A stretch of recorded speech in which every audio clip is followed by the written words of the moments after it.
Welcome to the Power Curve. I'm Holly Scott.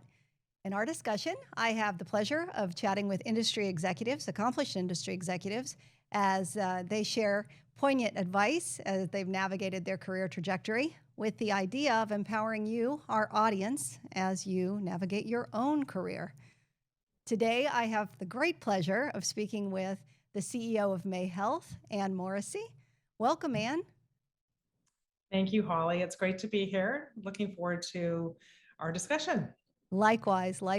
Ann is not only an incredibly accomplished executive in the space, she's also a longtime friend of the firm. So it's great to speak with her about a career that we've gotten to know fairly well. So I'm a firm believer that career decisions start very early. They start way back when. So I'd love to hear a bit about your foundation. Growing up, what career meant in your household. Could you share a little bit of insight with us, please? Yeah, absolutely. So I grew up in Montana, which I actually think informs a lot of how I view the world and I view people. I grew up in a household where my mother was a stay-at-home mom. That looked like a horribly boring way to spend my life. No judgment for those who choose that, but it wasn't for me. My father was a physician, and that looked really exciting. Although I spent summer working in a hospital as a candy striper, which was interesting, but wasn't really my, it was back in a time actually when working in a hospital was more like working in a hospice center and a lot of people died. And I was like, that's what I thought medicine was until I discovered healthcare as an industry later in my life. I guess the other things that were pretty informative about my childhood as to kind of how I view things and maybe how I lead. I'm very comfortable kind of charting new territories, and I love a white space. I grew up in this very kind of old school double standard household where when I was quite young, I had to invent my own soapbox at home so I could get up and stand and advocate for myself that it wasn't fair that I had one brother who did the garbage, took the garbage out, and I had to do the dishes at the table and do all this other stuff. I'm like, wait a second, this isn't fair. Like, we need to do something about this. So I feel like I've always advocated for myself, kind of for, also, I think I shared this with you, Holly, that I kind of had was really interested, for example, in the Holocaust when I was really young, and I was, reading everything I could get my hands on. And so I've also, I think, been informed by kind of always naturally just aligning with people who, maybe who aren't being served as a population. And I would say that's probably underpins a lot of what resonates for me personally as a woman, but also just it's shocking to me in 2023 that women's health doesn't have the amount of attention or the amount of solutions for all of the broad healthcare needs that are present today, and a burden. So very interesting. a So little bit about so it was small town, I take it, right? Farm town. Yep. Okay. Not a farm town. Not a No. farm It was town. the Okay. capital in Helena. So I was Okay. I was also surrounded by politics. Okay. Born in DC, moved to Montana at 3, and like my parents were all about the kind of, even though my father was a physician, very much into politics. Okay. Interesting. And you, it sounds like you created your own soapbox. You found a voice early. You were an outspoken young person. I'm sure my parents, if they were alive today, would say absolutely. Yeah, that's something. And your mom was home. Your mom was home with you at the time? Yep. Okay. So was college something that was expected of you? Absolutely. Yeah, no, absolutely. That was definitely, I grew up in this, it was a capital city, but not for a second think it's, very very place. It was a very, they called our high school, the locals called the high school that I went to Cow Pie High. So it was, different than the Bay Area where I now live, very much different from the life I live. But I will say, I think, kind of a foundation in a place like that where the amount of diversity that exists in a school, both mostly, I would say in Montana at, in the time when I grew up, it was socioeconomic diversity, but, I went to school with, the firemen's kids, and I went to school with like the governor was a patient and a friend of my dad's. And so there were, just like we knew everybody. Right. And I think that really, that informed kind of how I look at people, without a lot of judgment, Mm-hmm. because I feel like I've known people from all walks of life that have made, been able to make change in their life. Sure, So sure. Yeah. Well, that's your home, right? That's where you come from, this diverse population. And interesting that your father was a physician. And what kind of doctor was he? I'm just curious. What kind of he, physician? he was a skin doctor, he was a dermatologist. So he Interesting. was, yeah, actually he was the second dermatologist in Montana. So he, back in the day, he picked up the phone and called the other dermatologist and said, is there enough practice for two of us in Montana? And that's when he decided, that's when they bought property and moved to Montana. But yeah, I mean, I think, Wow. it was really fun for me to, my father passed away actually during COVID, but it was really fun. And I really enjoyed being able to share kind of professionally with my dad, like whatever I was working on. My dad was an incredible researcher, and he didn't, because he lived in a small town, he didn't really have opportunities with industry. Although when we first moved to Montana, he used to do a ton of research for Cheeseboro Ponds, and did a lot of, was, a research site for them, but he did a lot of research on things that I was working on. And it was fun to be able to share, kind of the latest in the New England Journal and JAMA and things like that with my dad. So for the years, yeah. Interesting. Yeah. So fast forward here, as a leader later in life, I think it's interesting that there's a similarity that I see in early foundation, and it's either support and encouragement of the belief that you can do anything, that Right. you can go through walls, you're a superhero, or there's the I'm going to prove you wrong, and I'm going to show you what I can do. And if I'm reading the tea leaves here, it sounds like there was a little bit of both. It sounds like you had a great deal of love and support, yet you Yeah. had dynamically different personalities exhibiting what it meant to be a young lady and a career person Yeah. at Yeah. some Yeah. point. Yeah, no, I think I was, I was supposed to probably go to college and get married. And actually my dad said that when I graduated, he said, well, so now all I have to do is get you married. It was like, oh, no. Get you married. So I would Love say it. of the two things that you just described, I would say probably a little bit of let me show you what I can do. Yeah.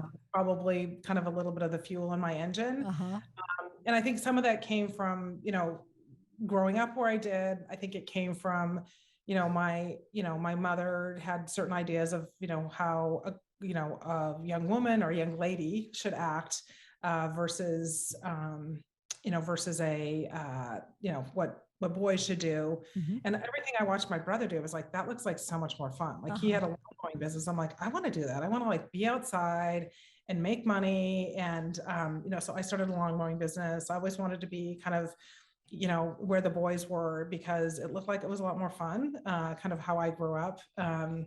Like I played on an all boys soccer team because there was no girls soccer team when I was growing up. And so it was the only opportunity I had to play, to play sports. And I remember showing up, like, I don't know, at 10, decided I was supposed to be ladylike. And it's actually really interesting. There's all this research. Now I have two daughters, and all this research about how, girls become kind of assimilate differently when they kind of start to get towards adolescence. And I think, some societal message told me I wasn't supposed to play soccer anymore.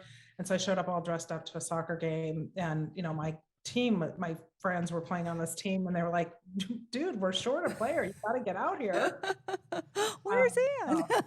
Yeah. So anyway, not that I was a good soccer player, but anyway, I played. So. Love it. Love it. Excellent. The people who really do, though, end up showing the most aspiration. We talk about those two buckets that people come from, right? They either Right. lead by example, or they're shown through, or they go through some kind of resistance or resilience. The point being that those who really do push through resistance and tend to take on things that are not necessarily expected of them, that chip on our shoulder to try to prove something and prove it, tends to weigh more than the path of expectation, because you own it, right? You own it. That becomes yours. When it's the path of expectation, you get swept up on it, and you can still do really well. It could still be a motivator, and the tailwind there is still quite powerful, especially if you have a very influential circle that's Right. motivating you.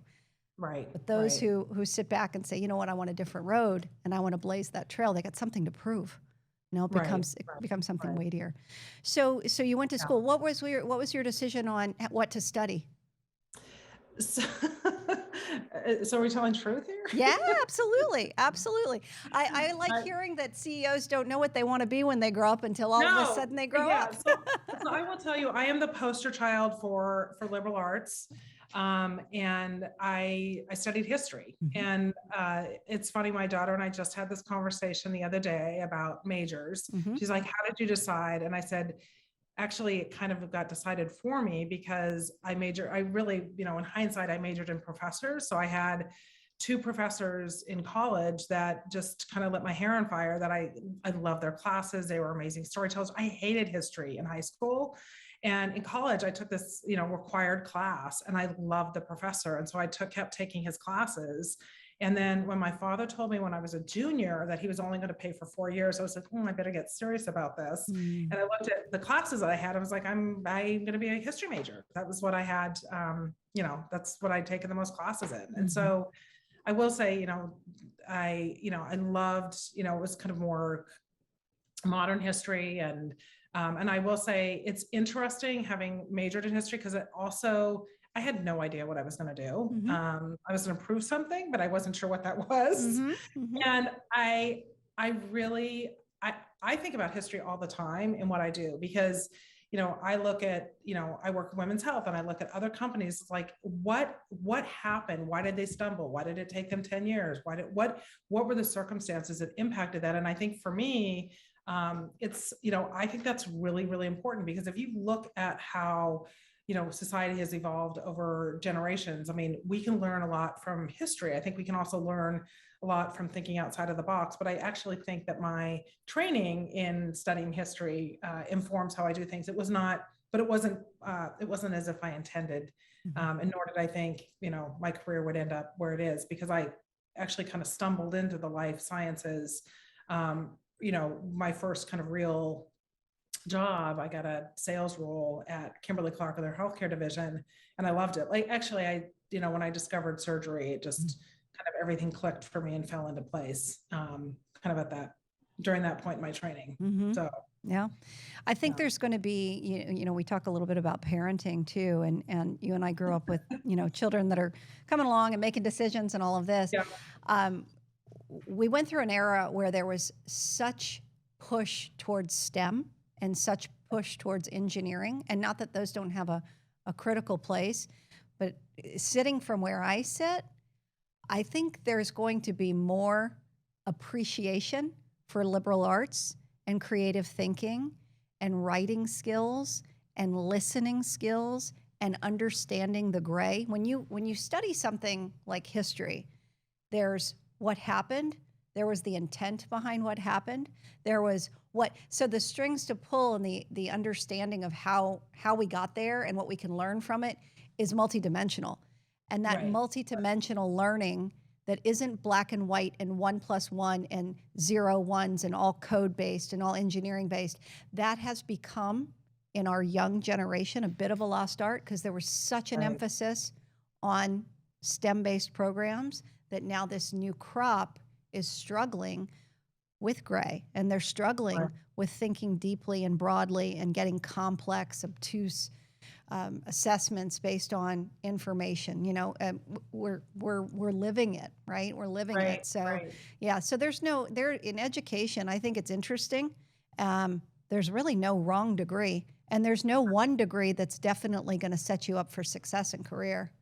Right. I think that is, I know we recently talked about kids and how, kids and also, young adults. And when I think about hiring people, there's two things. One, I ask for a writing sample if I'm going to hire somebody.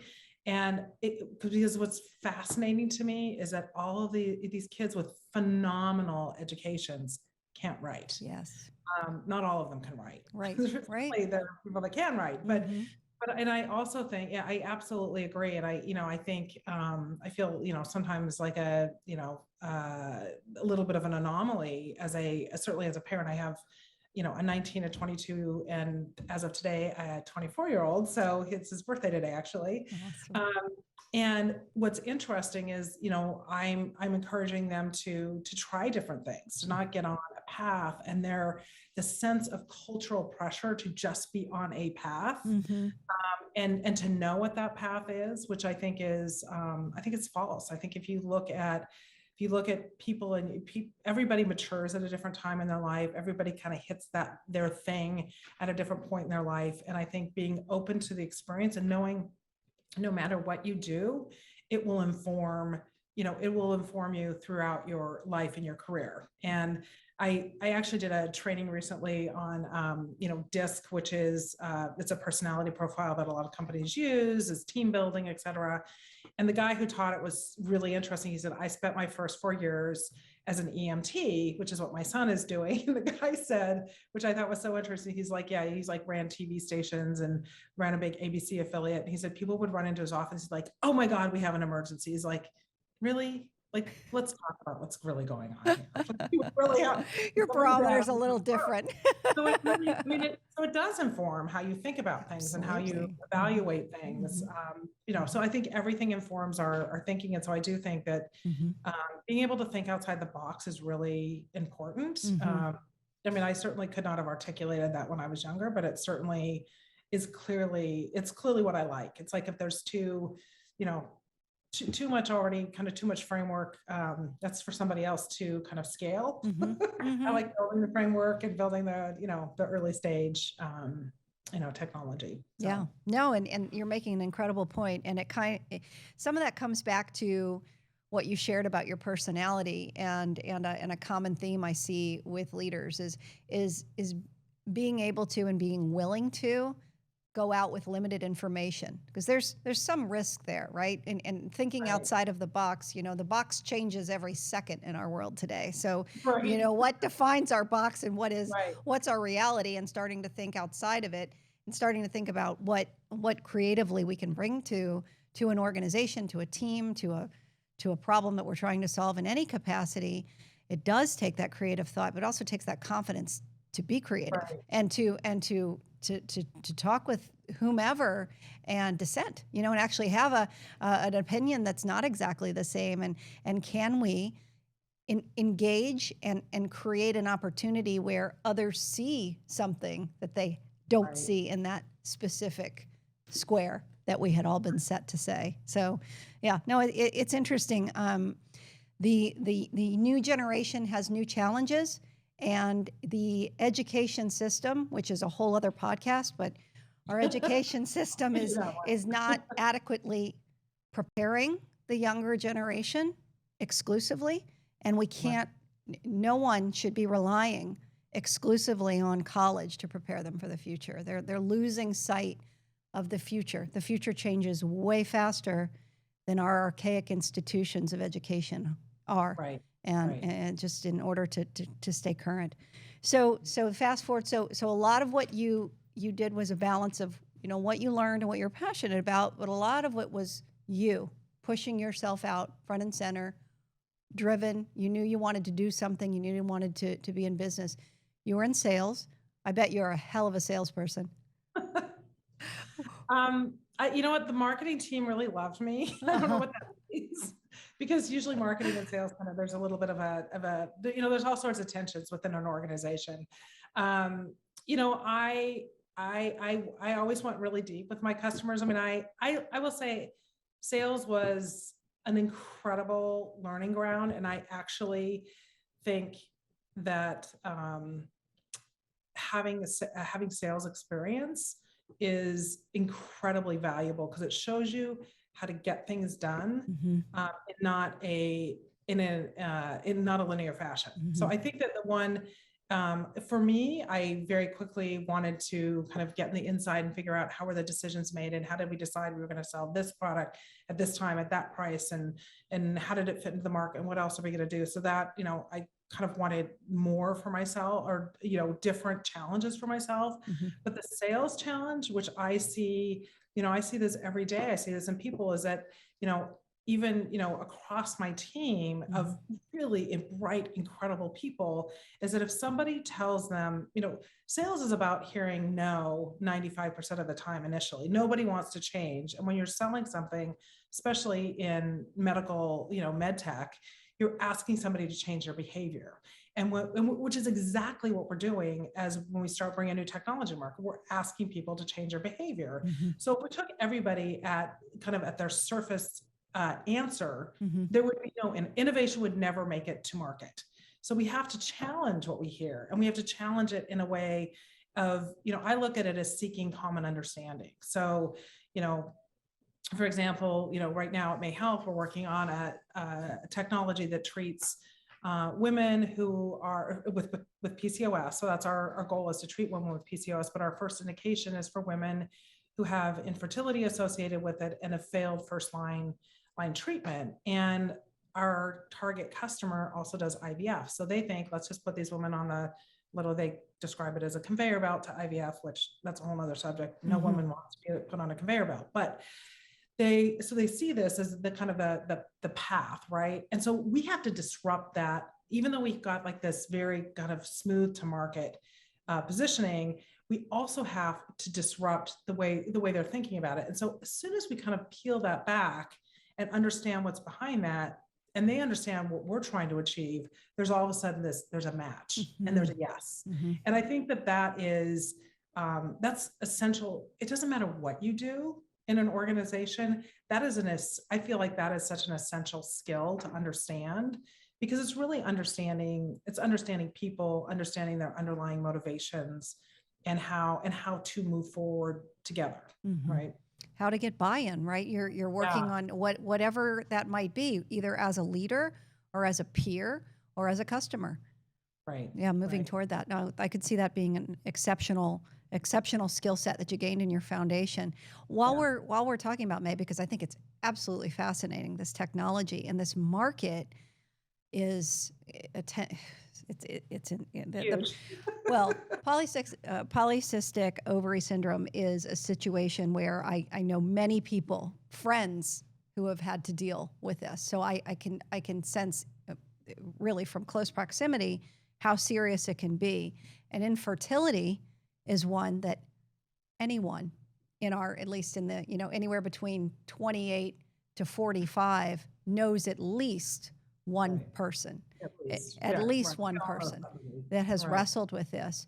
So again, May, you're here now. Maybe you could tell us a little bit about why you came and what got you so excited about it. Yeah, so May Health, so I think it maybe goes without saying, but I am, I guess I consider myself a women's health warrior. Just really, it's really important to me at this stage of my career to ensure that more issues that women are struggling with have answers, have real clinical answers, and treatments and devices and drugs available to be able to address these issues. So I definitely wanted to do something in women's health. So I knew that. And, when I was initially approached about this opportunity to join, which at the time was AbleCare, which is essentially, we are a medical device company. We're clinical stage, and we have a technology that can address polycystic ovarian syndrome. And so the first thing that attracted me to it was the market. So PCOS affects over 1 in 10 women. The most recent data shows 1 in 8 women worldwide suffers from polycystic ovarian syndrome. It's an endocrine disorder that impacts not only fertility, which is our first indication, but it affects everything from irregular periods, so to, facial hair, male patterned hair, so it's hair loss on the head, body hair, cystic acne, as the cosmetic things that it affects. And then there's insulin resistance. Women have a 50% chance by the time they're 40 to have type 2 diabetes, increased risk of mental health, cardiovascular disease, increased risk of maternal mortality, maternal morbidity. So across the lifespan of a woman who has PCOS, it is really shocking to me in 2023 that there are no treatments for this endocrine disorder. So that's what we're working on, which is really, so to me, that was really exciting. It's a big white space. So I like that. But I also think this is a perfect med tech play. It's a known technology. So we're using radiofrequency ablation. We do it in a very kind of controlled and precise manner where we target a 5% ablation of the ovary, which we do transvaginally in a reproductive endocrinologist's office. So it's a very straightforward procedure. These physicians have the training and the expertise to use the technology safely. And we're getting ready to start our pivotal trial in October. And right now we're still actually enrolling patients, and we'll complete our European trial in August of this year. So what attracted me was A, the market, B, the technology. It makes sense. I will say, I kind of scratched my head and I'm like, how can you at that time, have IP in this space? And what we learned was, or what I learned kind of in my process of diligence, was that nobody thought to protect doing any of these things in the ovary. So we have amazing coverage for what we do in the ovary. And so I guess that would be a silver lining of being in women's health. And then it's also the funding. So Sophie Nova Partners out of Paris was and is the lead investor in the technology. And the fact that somebody of that caliber and that kind of reputation was willing to kind of take a seat at the table in a women's health company was really important. And I will say I have spoken with Antoine Papernick about it. And I said, it's amazing. You made this big bet in women's health. And he's like, I made a big bet in a big market. And, he sees the opportunity, and he doesn't see that it's women's health or it's this or that. He sees opportunity to solve a problem in a really clear-cut way. And that's how he sees the opportunity. And it's great to have an investor that can look at it from that perspective and hold that, where, in the past, I've certainly felt, and it's a reality in women's health, is that it is harder to fundraise for. It's getting better, but so having kind of that, it felt like the perfect combination of things for me, to be able to do something that, would be impactful both for women with PCOS. So we're looking at infertility initially, and we are also looking at this pivotal trial. We are going to understand how we can impact PCOS, because my hope and what we see in the early data and some of the clinical historical precedent is that this should be able to impact PCOS over a period of years. There's data that goes out to 9 years showing that we can have an impact with what we're doing. So that to me is really, really exciting. And then lastly, I'm also mindful of kind of the whole market, and what we were able to build at Alydia, and that exit made a huge difference for women's health. I think it really stimulated interest, it stimulated excitement to have, just the more success that we can all bring in this market space around women's health, the more money it will attract. So it becomes kind of this, this very, a buildable, credible future for women's health, which many of us know, the market is there, that it exists, but there's, we're still, I think, building the credibility of the space at this time. Certainly, yeah. You're hitting on so many good points, and the momentum is there.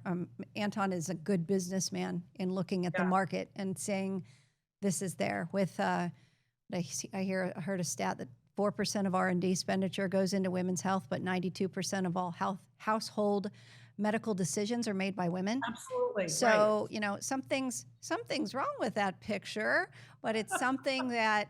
Right. Every investor I work with in the last 12 months is keeping their eye on women's health. And that's the first time I can say that. Here we are in 2023, and they're looking at it. Right. Yeah. Got the momentum there. That's great. And companies like Alydia, the successes of Alydia have helped pave the road for more attention to be paid, and this is great. And I know we've jumped to your present. Let's go back to your past, because I am curious on what was the break, the first the first break that got you into executive leadership? Maybe we could talk a bit about that. You were commercial, you were focused in sales, and at some point you transitioned into an operator and into a leader. Do you remember that point? Was You it? know, you know what, it's never one point. It's a combination of things, I would say. I think there were, I look back and there are certainly people who have kind of asked me to step forward or saw something in me and gave me an opportunity. I would say, I moved in-house into marketing as a marketing manager. I think I started out as a clinical specialist, but I moved up into product management, which I think is a phenomenal way to just, it's kind of like having your own little business. And having P&L responsibility. And that was really important. And I kind of leveraged some experience that I had in sales and relationships that I had in the plastic and reconstructive surgery. So when I moved into GSI, I had this like plastic surgery product line. And I will say, I was looking at the metrics on it and I was like, this isn't really a business. And so I actually took it to the CEO and I said, let me just walk you through my thinking and the math on this. And, as we're planning on hiring these people and a sales team, et cetera. I said, this is how I see this. And he's like, I think you're right. And which I basically had just now talked myself out of a job. And he was like, let's go partner this with somebody. So we partnered it with Genzyme. So it was an amazing opportunity for me to kind of take and be able to do this global partnership, which was really a great step for me. And then I would say and then they actually kind of gave me everything else. Cause it was like, if you look at the full business, here's your cash cow, here's your kind of sexy future. And here's all the other things. And so they basically gave me everything, with the exception of one product line that was under another product manager that was looking at some future technologies. And I got the cash cow and I got all the other businesses. So for me, it was an incredible opportunity, to oversee kind of all those products. But I would say kind of when I really made kind of, for me, the big jump was this same, you may know Greg Cachero.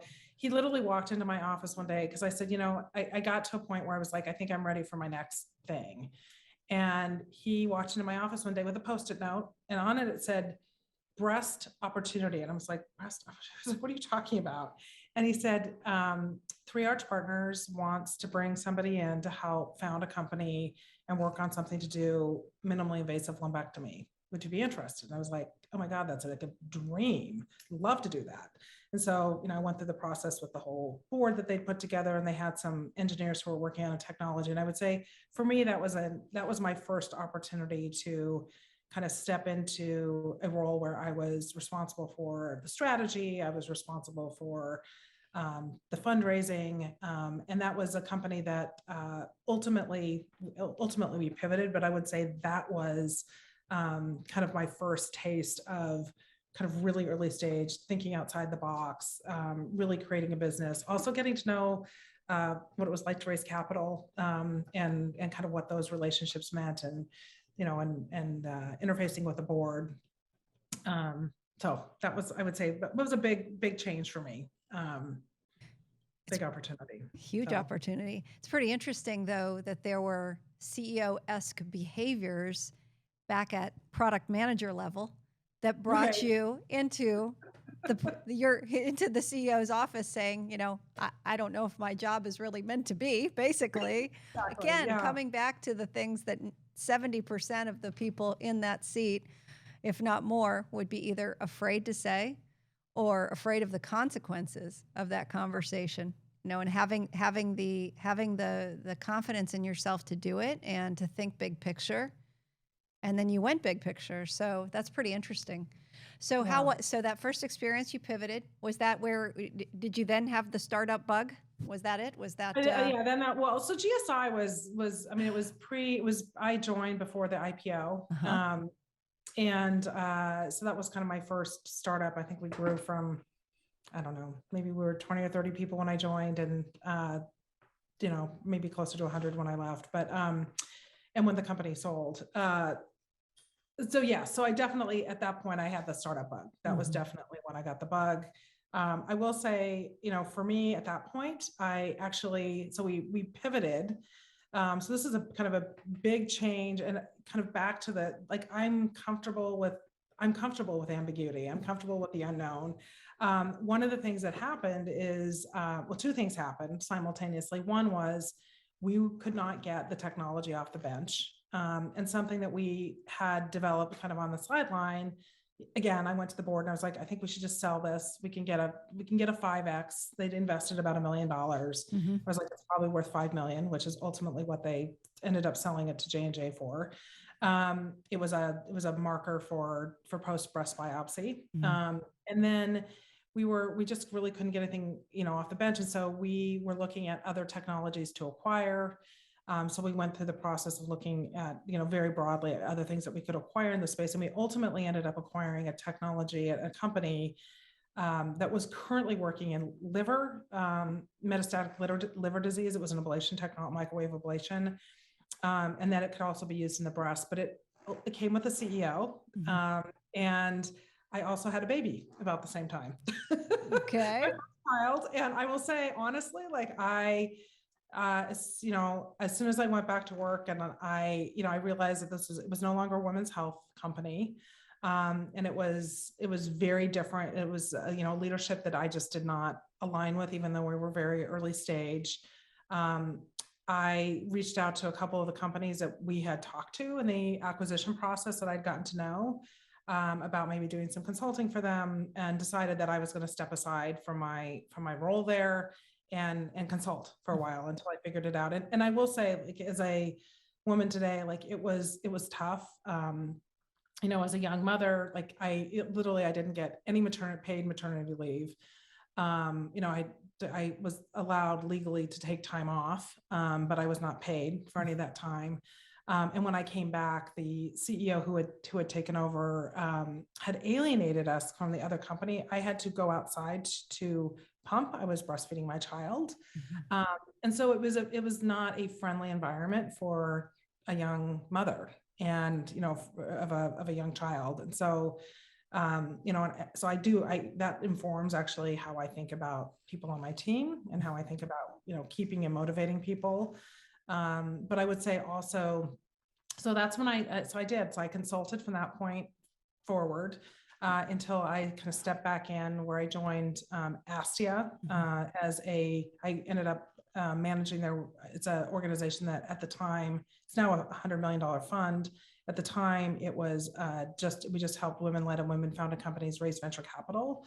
And so I had a portfolio of life science companies. I then also worked with tech companies, consumer products. I started a clean tech practice for them as well.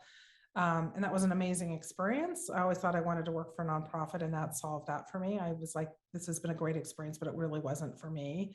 I believe in the power of business for change.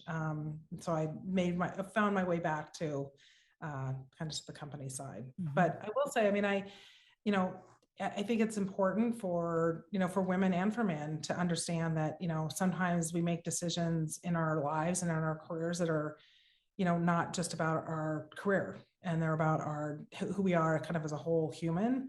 And, for me, it was about being around when I have 3 kids, and when they were little, I was at home. I was also bored. So was also motivated by move back, but yeah. Exactly. And everybody's road, every single individual, every leader has a unique road. There are some similarities personality wise, which I've shared, but there's definitely a unique path. And you came back into industry. What was the catalyst? What was your first full-time gig after being mom for a little while? Yeah. So my first, so I actually started a company. I think I might have shared that with you. So it was a consumer products company, and we designed, I thought that they were rolling out food waste recycling in my community, and they gave us these hideous buckets that we were supposed to put on our countertop. And I'm like, this is not that difficult. Like, you can make something beautiful. It can sit on the countertop. And I will encourage people to change their behavior. So it was all about behavior change.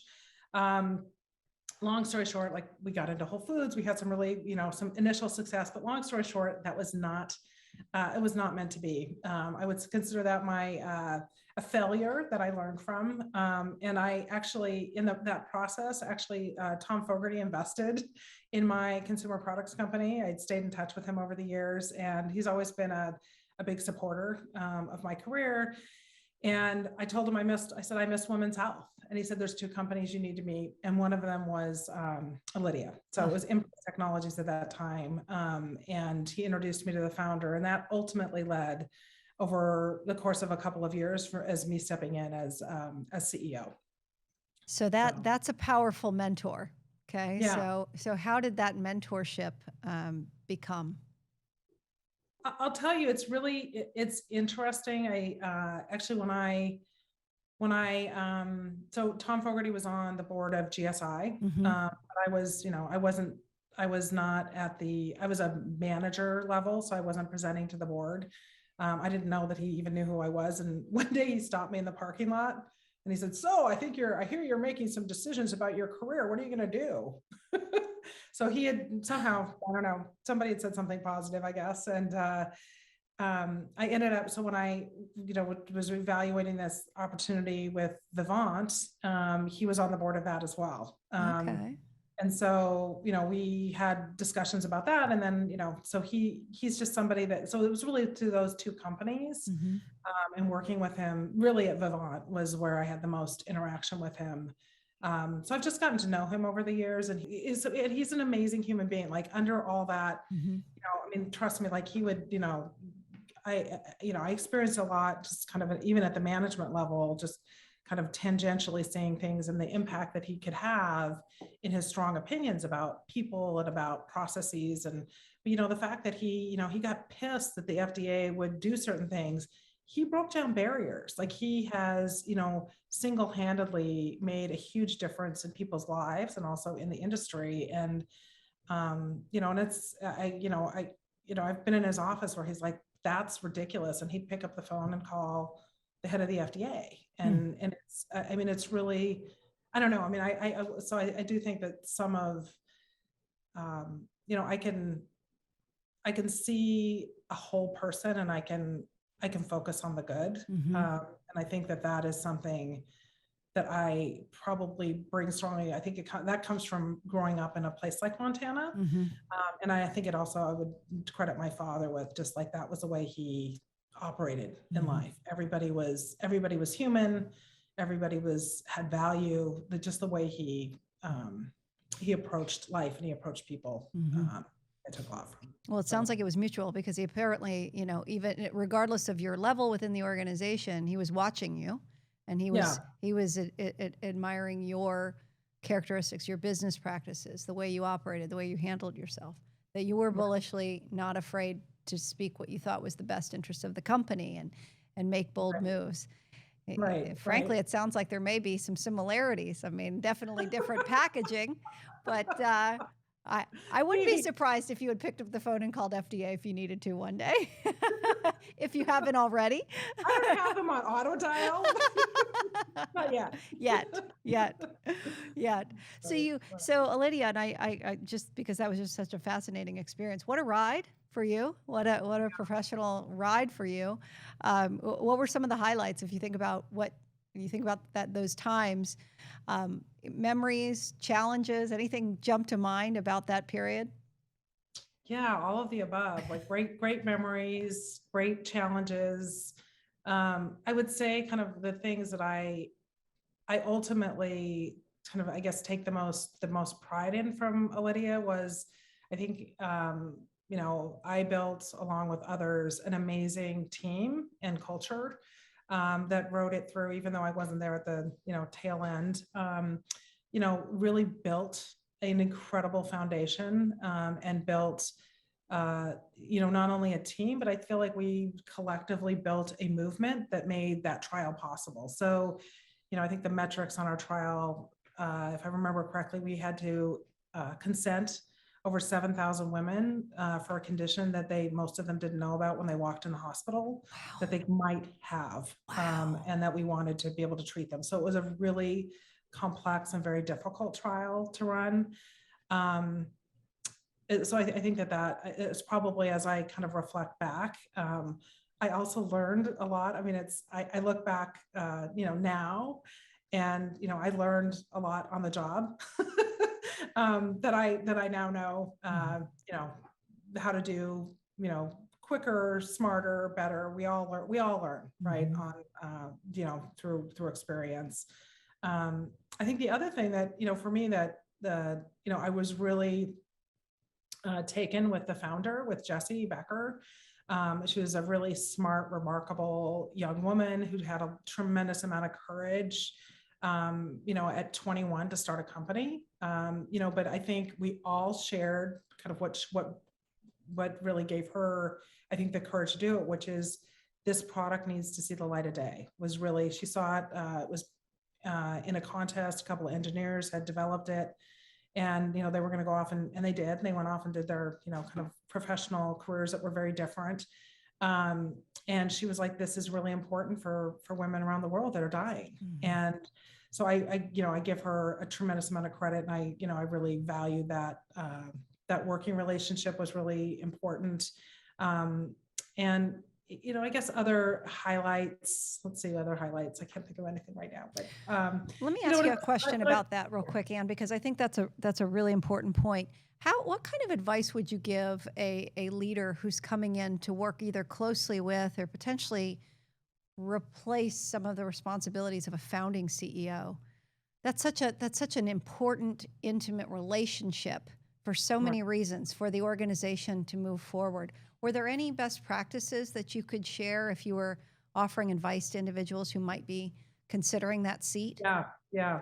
I think, so one, I think it's really hard, even in the best of circumstances. And I would say probably our circumstances were the best of circumstances. So essentially, Jessie recognized that she could not fundraise. And I think could not fundraise was a function of being in a highly technical regulated industry, where a level of expertise was needed that she didn't have. And she didn't, and so, I'd been advising her, and been spending a lot of time with them right around the time that they decided to ask me to step in as CEO. And so she asked me, it was her asking me. There was a lot of pressure from investors for her to do something. So, but she didn't officially have a board at that time that could make that decision. And so it was really her reading the tea leaves, or maybe more than tea leaves, and saying, I need to do this. So I think the fact that she trusted me enough to ask me to step into that kind of set us up for the best success. And we both had the same end in mind. So I think that the fact that we were like, this technology, we are going to get this technology to women. I would say we disagreed on the how. I think that she was very focused on the global. And I knew that we would never get that technology to the global markets if we weren't successful commercially. And so we needed to focus on that. And so we had to navigate that. But I think, I think being respectful, being open to having difficult conversations is essential.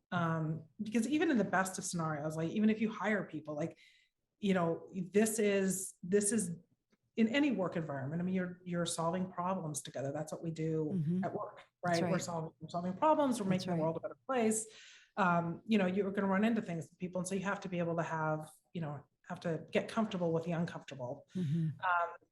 And I actually, I think the other thing is that, it was really tough initially, because we had, she had basically convertible debt that was coming due in 6 weeks. So I had 6 weeks to raise enough to convert all that debt. I had to raise over like 1.25 million, I think was the number, to convert the debt. So we did that really quickly, to kind of put the investors at bay, but then we're able to focus going forward from there. So, yeah, I mean, I don't, it's hard. I mean, and I will say one of the things that appealed to me about May Health is that it part of MD Start is that they have partners at that are part of MD Start, which is part of Sophie Nova, Mm-hmm. and they start these companies, but there's not the same level of founder attachment. It's not their baby, Mm-hmm. it's their project. Mm-hmm. And so one of the things that was attractive to me is that I would be able to have that continuity without the kind of emotional part of it. And you know what? I've lived both now, and there's pros and cons to both, because I will say Jesse's like incredible passion. You know, we would get into heated discussions about things, but man, she was smart and she was willing to go, you know, she would do whatever it would take for success. And I think that having both of us kind of with that kind of energy level actually was really helped us in the initial couple of years. It sounds like you harmonized well. You complemented each other. However, you kept focus on the North Star together, which is easier said than done. It's easier from the outside for me to offer that advice or to hear that advice, certainly in the mechanics of it. So, what about the greatest challenge? You know, you've been a sitting CEO. You've been in young companies. Was there a time when you just got thrown a curveball? You know, it was just something really unexpected and something that made you kind of really rethink where you were as a business or as a leader? Yeah. You know, I will say, I didn't actually, all of a sudden, so I will say something personal. So I had something happen in my personal life. And it made me reevaluate everything. So wow. So my son got in an accident. I was about 6 months in at Lydia. And he was electrocuted in a swimming pool and he almost died. Oh, and it was like the lights just went out, and I did like I reevaluated everything, because it made me realize that life changes in a second. Life can change in an absolute instant. But I will say it was amazing how my board pulled around me and how my team at the time, we were tiny, pulled around me. And, you know, they gave me the space I needed to, I mean, he recovered, he's fine. He's actually working in an ER, go figure. But I think that made me, you know, I didn't know really what I was going to do at that point. And I don't for a second regret, you know, kind of stepping back into, you know, into the role and, you know, fully owning it. And Jesse and I did a call like 2 weeks later with a strategic that was actually going to acquire us early on. And after we got off the call, she's like, I think you need some more time off. But it took me a while to you know, emotionally recover from that. But so I would say like that was a moment when I was like, okay, you know, kind of a watershed moment in my life. You know, it was my first CEO role, and you know, I'm extremely, you know, proud of the team that I built there, and I'm extremely proud of the work that they've done, and that they actually, some of them continue to do. I mean, Colby's leading that effort at Organon today. And I think it's amazing to you know, to see what they've built. I think the transition was hard for me when, you know, the board decided to bring in a commercial stage CEO, and it was absolutely the right thing for the company at the time, and it was actually the right thing for me personally, probably at that time as well. But those are hard transitions. I would say that was a hard transition for me. Again, comes back to my statement of it's easy to say from the outside that that's natural and it's a business decision that's made quite frequently in the best interest of the organization. When you're sitting in there every day and that's your extended family, and you built that foundation. And I must give you kudos for your ability to recover after such a personal situation. Yeah. That ability to recover is because you created a culture and place and team that carried you through it. Right. If you had had less of that, it would have been a very different turnout. Yeah. Wow. Well, I feel like we could talk for forever, because I just find you interesting. No wonder you're the Silicon Valley Business Journal's most influential person of 2023. I mean, you're really. There are 100 of us. It's, you know, Well, It happens every year. it's No, still a recognized honor. It's still yeah, it's a huge honor and one that is rightfully earned. right, right. Mhm. Yeah, I would say I think the most important, you know, trait or characteristic that I think just carries me through is just kind of I think you said it, like the true north, like understanding, both personally and professionally, kind of what is the true north.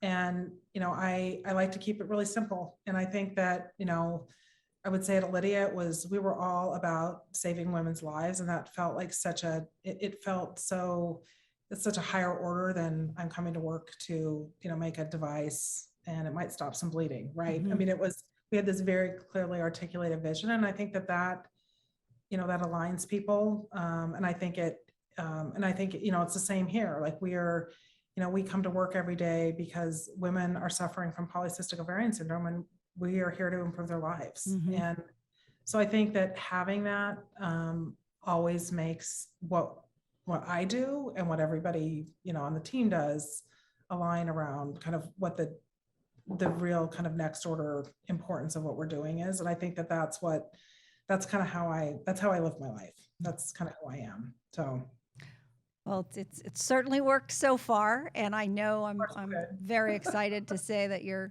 just getting started. There's a lot ahead. Um, Yeah.